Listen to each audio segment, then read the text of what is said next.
আমাকে আরেকটা সুযোগ দিন। আমি নামাজ শুরু করব, আমি সব পাপ ছেড়ে দিব, আমি আপনার পথে ফিরে আসতে চাই। আমাকে একবার সুযোগ দিন। আমি তো শুধু একটু ফোন ব্যবহার করছি, নামাজ তো পরে পড়ব। এখন উঠতে ইচ্ছা করছে না। সময় তো অনেক আছে সামনে, এত তাড়াহুড়া করার কি দরকার। রাত বাড়তে লাগলো, কিন্তু সে নামাজ ভুলেই গেল। আজ নামাজটা বাদ দিলাম, শরীরটাও একটু ক্লান্ত লাগছে। কাল থেকে ঠিকমতো শুরু করব। আল্লাহ তো ক্ষমাশীল, তিনি বুঝবেন। তুমি এখনো তরুণ, এখন ইবাদত না করলেও চলবে। বয়স হলে সব ঠিক করে নিবে। এখন জীবনটা এনজয় করো, এত চিন্তা করার কিছু নেই। এইসব নামাজ রোজা নিয়ে এত সিরিয়াস হওয়ার দরকার নাই। জীবনটা উপভোগ করো, পরে সময় হলে সব ঠিক হয়ে যাবে। এখন মজা করাই আসল। কিন্তু এটা কি ঠিক হবে? আজান হচ্ছে ঠিকই, কিন্তু এখন উঠতে ইচ্ছা করছে না। একটু পরে পড়ব। আল্লাহ তো জানেন আমি ইচ্ছা করে বাদ দিচ্ছি না, পরে পড়ে নিব। একটা নামাজ না পড়লে কি এমন হবে?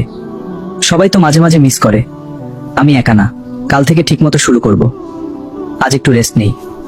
ভিতরে ভিতরে একটা অপরাধবোধ তাকে কষ্ট দিতে লাগলো।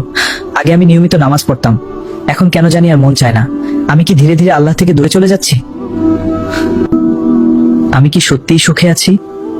এত কিছু করার পরেও কেন শান্তি পাচ্ছি না? মনে হচ্ছে কিছু একটা হারিয়ে ফেলেছি। রাত যত গভীর হলো তার অস্থিরতা তত বাড়তে লাগলো।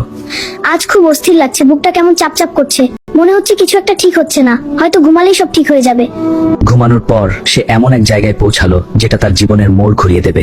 আমি কোথায় চলে এসেছি? চারপাশে এত অন্ধকার কেন? এই জায়গাটা এত ভয়ঙ্কর লাগছে কেন? আমার খুব ভয় লাগছে। তুমি কি ভেবেছিলে তোমার প্রতিটা কাজের হিসাব হবে না?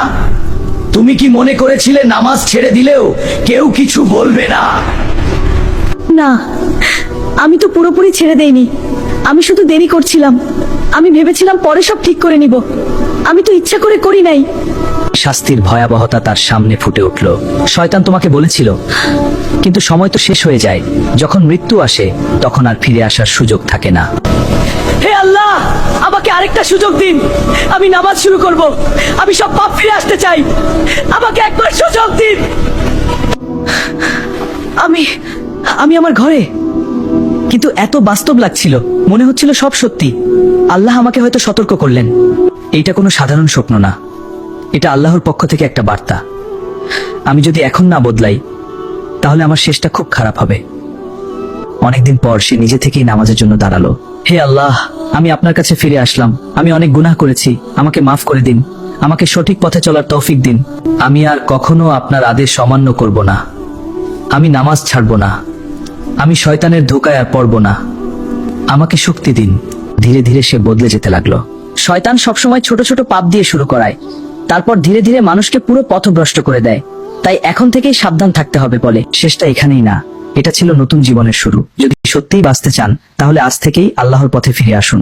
নামাজ, কোরআন আর তওবাই আমাদের একমাত্র মুক্তির পথ।